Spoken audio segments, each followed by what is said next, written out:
as a spectator as Bucky rips it and rips it, gains some ground over this young 16-year-old driver and a rookie nonetheless.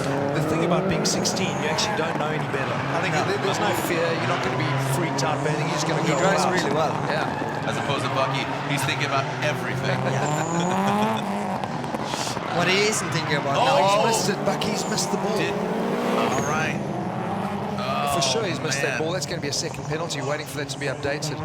Oh, it's very tight. And Yeah, there it is. There it is. Oh, wow. So Ben Schreiber, he could count his blessings here a little bit, but Bucky, with so much experience underneath his belt, he might Would you have a spotter in this? Ben As a slamming. spotter, somebody who calls, who tells you where to go? You know, some of the drivers have spotters. I think Bucky has a spotter telling Do him. you utilize spotter? I didn't use it. I should have. You should have. That's why he kept going the wrong way. Go right, go right. What did you say, left? No, right. I'm kidding.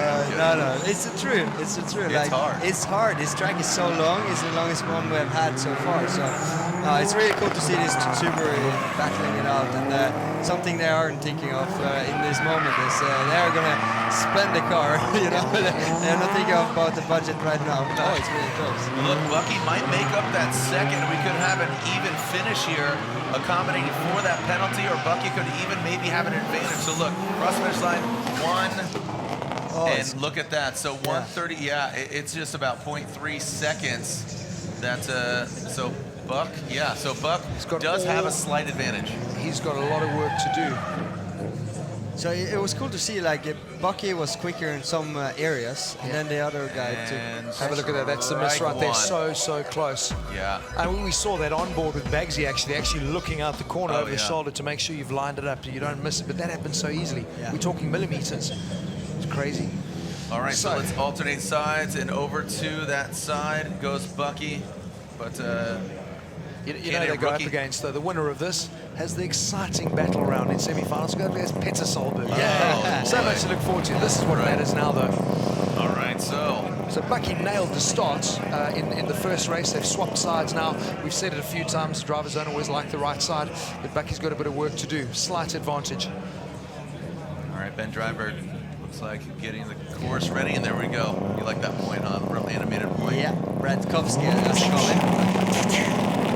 Cowboy on the starting line, Cowboy Ninja. Better start from Ben this time. He got it dialed up perfectly there.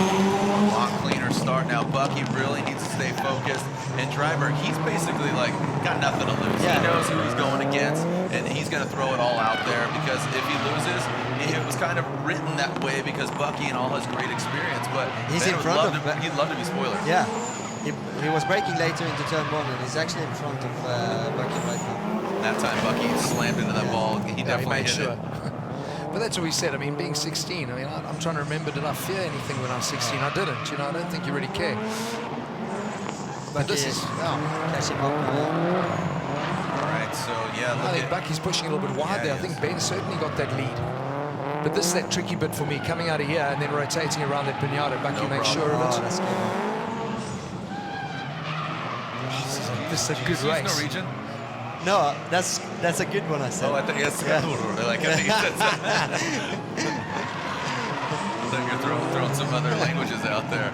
All right, so look at this. Looks like we are neck and neck, and with that 0.278 difference, so less than just a quarter of a second. I think last time Ben was quicker in this section. He was. That's where he caught up. All right, so coming. Oh, he's overdriven it. There we go. Oh, and the washing machine takes out. You know, he's pushing the limits. You know, Commentators curse. Yeah. Say it and look what happens. Oh, Bucky's dodged a bullet here. He has. he did. He really has. Oh, round of applause for Ben Driver. Oh, man, but Jonathan Bucky Buck looks like he will get the victory and he will advance on. Well, Mr. Baccarood, I would bid you adieu, but you know that we were scheduled for just a little bit longer, but I believe another Baccarood is Stay all day. not just yet, because I believe your cousin is up next. Yeah. Right? I would need to see it next. there. Yeah, it is. Takes a, I can hear his engine. All right, Let's have a look at the We'll take a little replay, replay here. So Ben had a way better start than run one, and I think he was in with a shout here, but we've been raving about the 16-year-old not feeling any pressure, and he did, going into that final stage. Bonk. There it is. Bucky really sealing the deal and saying, I'm not going to miss that ball again. Here's the mistake, over rotation. Maybe just running in too hot. Came in way too hot here. And of course, he's got to get that finish, because if he doesn't, it's a DNF. So, yeah. All right, so here it is. Here's your cousin. Here's your cousin. It is. It is. You got a Baccaroot and a Baccaroot. And he's flying your in the flag. booth, and he's flying the RX Cartel flag. Is it? No, it's actually Ollie Solberg, because they have the same sponsors here, H2B. They're over at the grandstand. Okay, we're not sure this is. I know how important this is for him. All right, so Mantis, who we didn't know who got the victory, him and Kuba, the clocks were a little wonky there, but they got him dialed in, and they found out that Mantis, in this 200 horsepower MX-5, going against Christian Baccaroot in this 785 horsepower Nissan Safiro. Did you say 200 horsepower? Yeah. You can literally show up here with anything on that. But that car is so perfect. Yeah, it looks good. It's so perfectly set up for grip. Christian shedding some weight here. Yeah. That's good. Shreds that back bumper. That's good, as I say. Yeah. He's a painter, and he's good with the bodyworks of cars. But for sure, Christian's coming to this with a bit of confidence, because he actually eliminated the second fastest qualifier going into this round against 3 second trailer. penalty for Christian. Yeah. Oh, wow. Christian, that's three. He's got 3 second penalty. I don't know if it's a good thing you're up here. You're really cursing him. No, don't send it over to me. I mean, he have to talk for himself here. Come on. So look at this 3 second penalty. Mantis. And we were just saying, I mean, he'd come in with confidence after that earlier run, knocking out the second fastest qualifier. But Mantis, this car for me is so cool. It looks like his daily driver. He just arrives, no gloves, and off he goes. Yeah. So good. He probably drove the car to the event. For sure. I don't know. For sure. But that's an interesting thing, like David versus Goliath, horsepower versus no horsepower. It's like, oh, come on! Oh, look at Christian not getting that thing able to rotate. It's so long, he is the car. parallel parking that big limo of that Nissan Safiro, and Mantis finishes before him, as well as 3 second penalty. That's 3.5 seconds that Christian needs to make up on the second battle, and Mantis is keeping it clinical, keeping it super tight. But you know what? That actually means nothing, because we've seen guys with an advantage like that and then getting the course wrong, where they DNF earlier, you know. So you're trying to calm it down? I'm trying to restore balance. Come on, Christian, you can still do this. Well, But that's why I love such unique cars. I mean, have a look at that. As a commentator, do you actually allow to have like favorites and stuff? No. No. Completely impartial. I'm not a commentator. I'm going to root for my cousin here. Come on, Christian. You got this, son. That's your kid? They say this in England, son. Oh, yeah. Well, and I've been hanging out with Liam. Right. He says son to me. Hat Doran says son. Don't do anything that Liam does. True. I'm not going to. Right. Oh, Okay, boy. starters orders. So Mantis really has pressure off. 3.5 second gap he's got, but as we've seen, things can go wrong.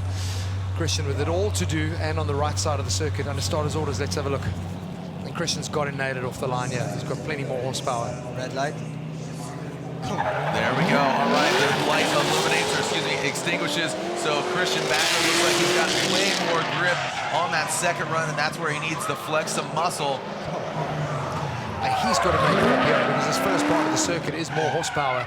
The second part's a bit more technical. The car's not rotating as good as it did earlier in the day.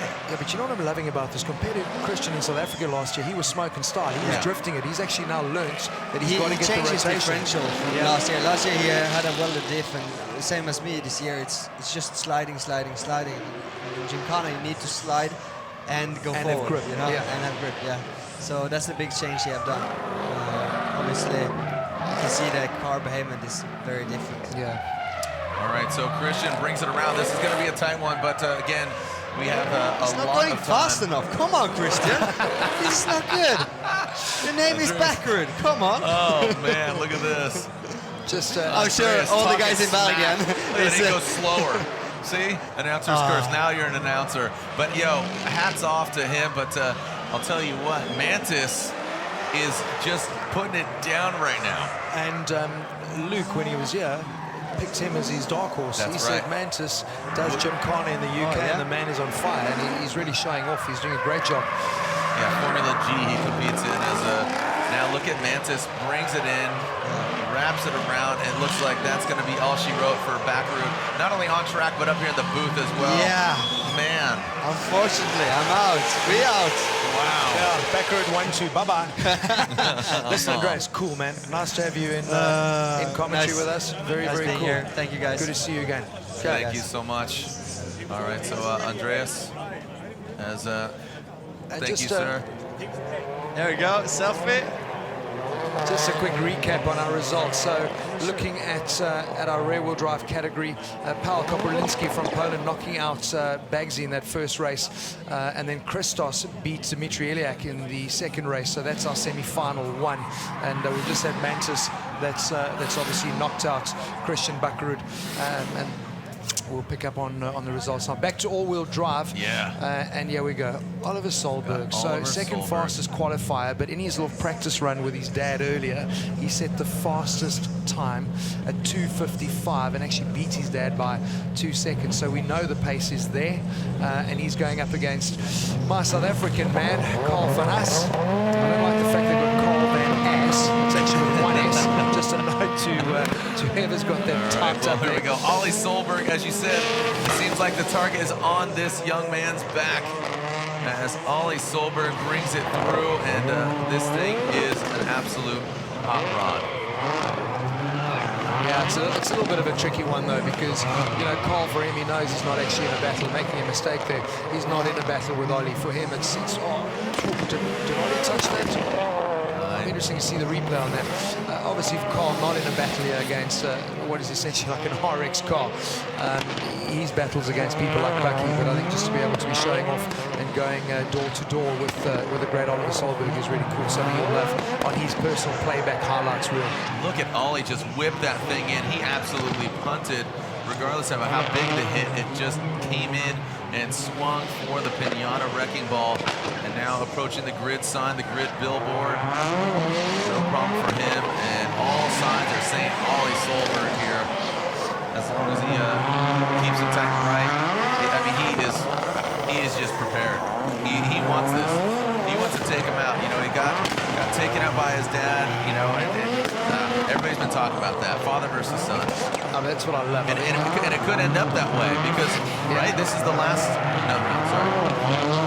Okay, no, we have 2 more battles in all-wheel drive, but they're on opposing sides of the final 4, so they could be an all-Solberg final. What I'm loving about this is that Oliver doesn't care about his dad's farewell tour. No, he's not sticking to script at all. No, I mean, and that's what Petter wants to do. He's like, I know I have kids, and it's kind of sometimes you don't back down just to teach them, like, yo, this isn't competition. They're going to play harder and better. So looks like there was a penalty assessed to Carl van Es, and Ollie Solberg finished out with a 1:25, and that is 17-second gap. And here's Carl van Es's mistake. And he missed the ball. Oh, my word. He would have seen that in his side mirror there, would have realized. And look how, wow, Ollie was looks like he close on barely that as well. glanced it. Looks very, like he very close. barely glanced it. All right, so.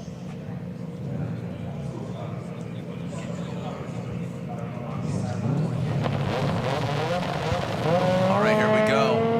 Back to the action. Carl van Es, Ollie Solberg. And Ollie, again, very dominant out of the gate.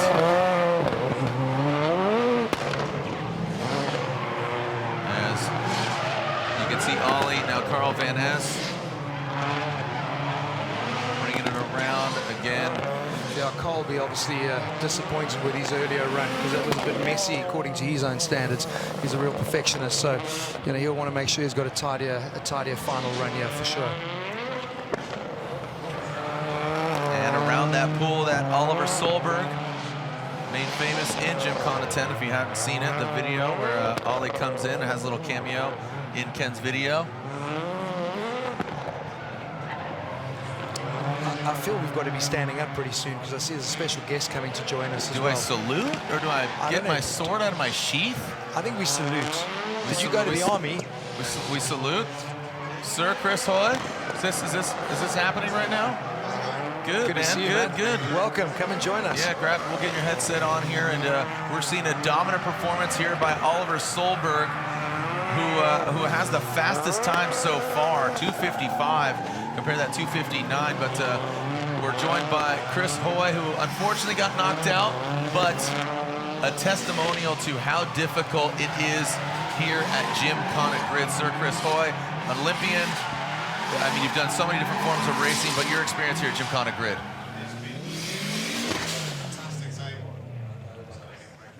Yeah, just make sure.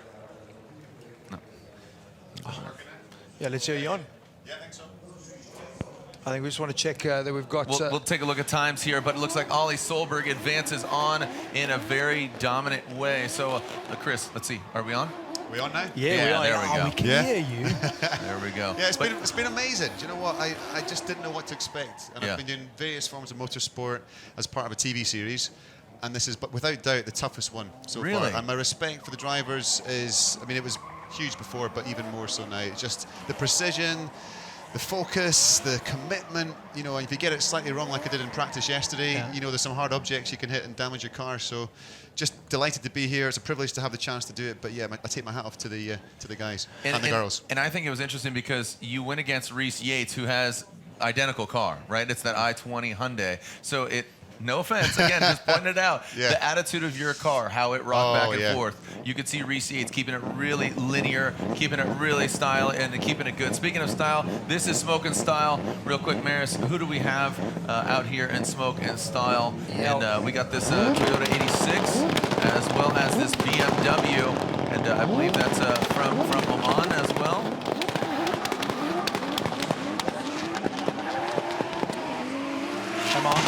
There we go. Got nothing. You got nothing? All right, so I've got no I idea. believe this is Al Shabani.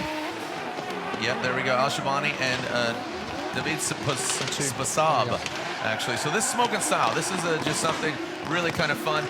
Chris, what do you make of drifting when it's subjective or something like that? I mean, this is against Smoke and Style. This is just putting on a smoke show. Anything that gets people engaged in motorsport, I think, is great. Gets the fans excited.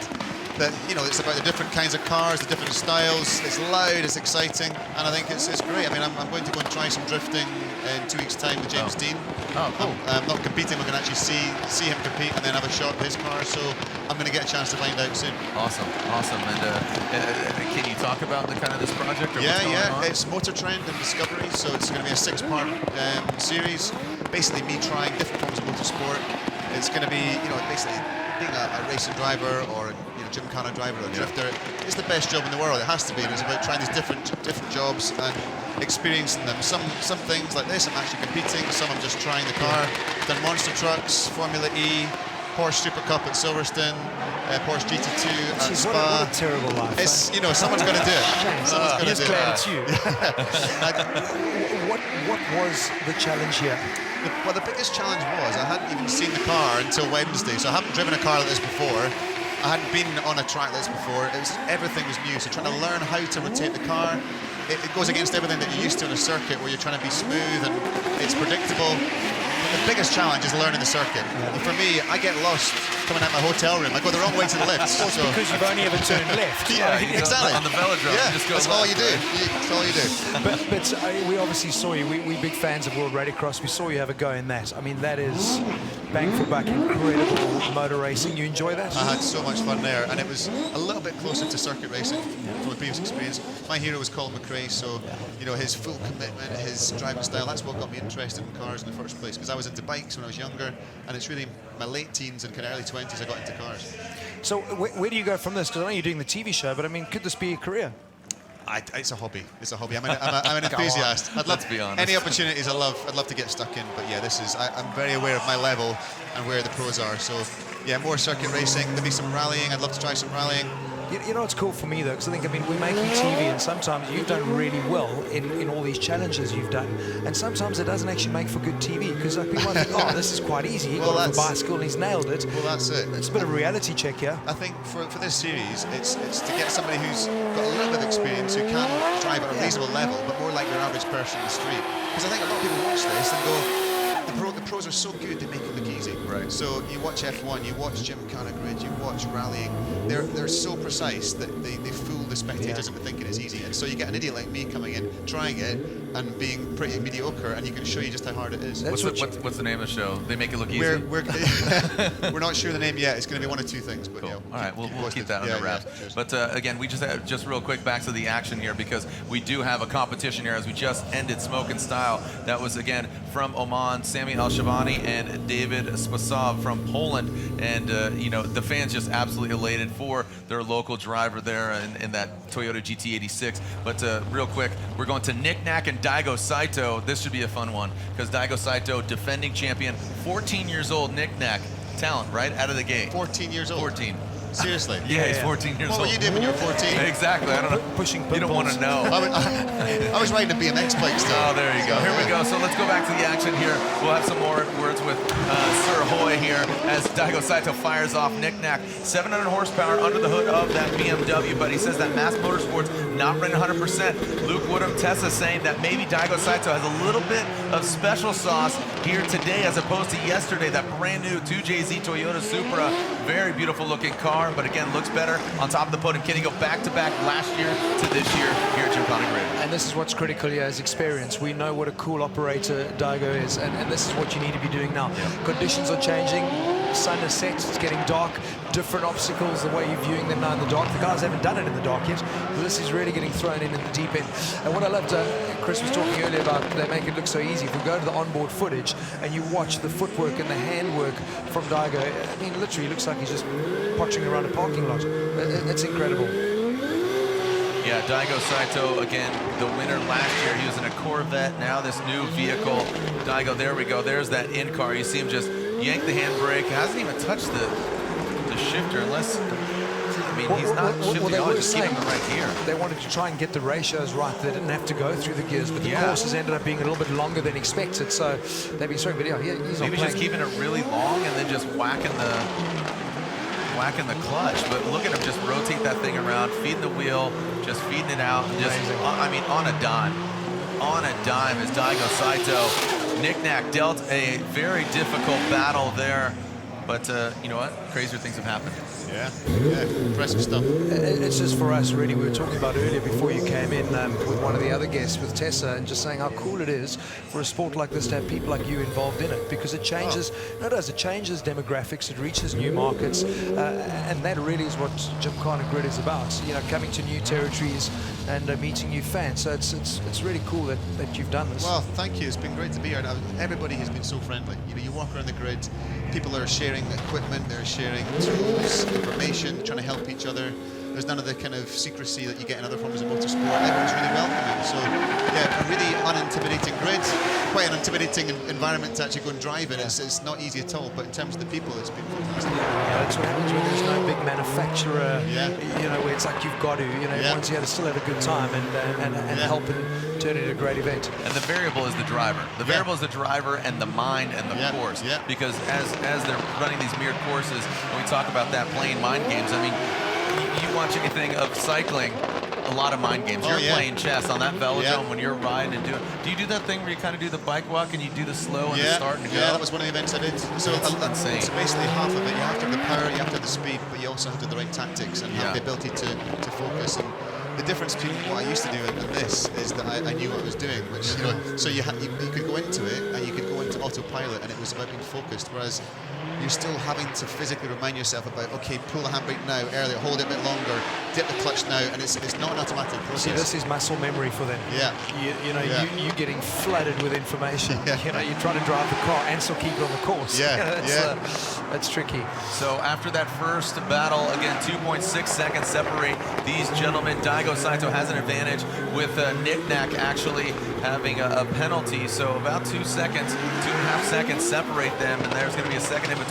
Looks like Nick Knack actually a little bit more ahead of Daigo Saito, but Daigo, look at him again, just set it and forget it. That front left wheel on that 720 brings it across, and it looks like Daigo Saito will go to the Final Four. Again, Sir Chris Hoy, most decorated British cyclist in the Olympics. Joint equal British Olympian for success and the most successful track cyclist. That's awesome. Apparently. That's awesome. I love it. And I can pour a good coffee as well. That's my real skill. Like proper pour over. Latte art, all that stuff. Yeah. Oh, geez. Yeah. Proper geeky. Don't make yourself useful.